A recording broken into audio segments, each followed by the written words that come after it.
After my daughter died in a medical incident, my attorney wife Sarah was the first to take the surgeon, Dr. Ethan Cole, to court. But every forensic report showed it was just a rare anesthesia accident. After 9 failed appeals, Ethan cried outside the courthouse, demanding, "We were childhood friends. Do you really have to destroy me?" Finally, after the 10th defeat, Sarah came to me with bloodshot eyes. "I've checked all the medical records. It really was an accident. Let Emma rest in peace. I didn't sleep that entire night. The next day, I kidnapped Ethan and started a nationwide live stream. I smiled at the camera and said, 'Sarah, I'm giving you 10 chances. Use your account to post evidence of his crimes, or else—' Before I finished speaking, I grabbed a serrated blade and slowly walked towards Ethan. I'll let him experience firsthand what a real accident feels like. My hand struck swiftly. Ethan's tongue was now half gone. The viewer count suddenly spiked to 500,000. The comments exploded. "Holy shit! He's actually doing it? Call the cops! Someone call the cops! This isn't medical dispute. This is murder!" Sarah's face appeared in the video call, her voice trembling. "Marcus, Emma's death really was an accident. All the records are public. There's no cover-up. I swear. Please let Ethan go." I adjusted the surgical light angle, my voice calm. "No, darling. You haven't submitted the audio surveillance from the operating room yet." Sarah's face suddenly changed, saying urgently, "The equipment malfunctioned that day. There is no audio." I laughed coldly. My gaze moved downward as I asked sinisterly, "These are the hands that killed my precious daughter, right?" With that, I picked up a serrated bone rasp and pressed Ethan's right hand onto the tray. "No, no, please." Ethan's eyes widened as he let out a hoarse, tragic wail. "Shut up." A sharp crack. I backhanded him across the face. The next second,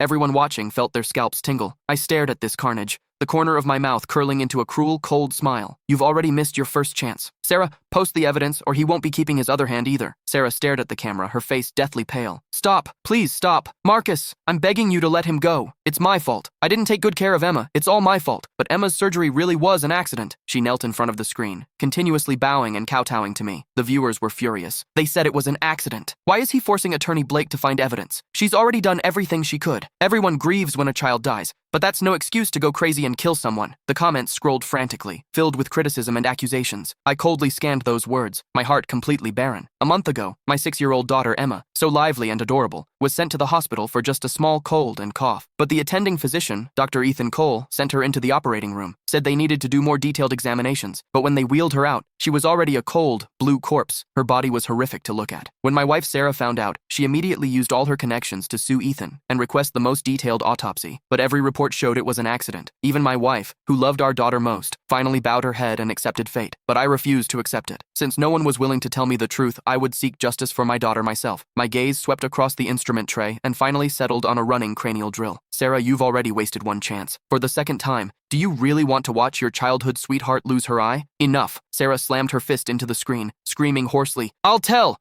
now. Just let him go." Sarah quickly sent over an edited surveillance clip from the operating room. In the footage,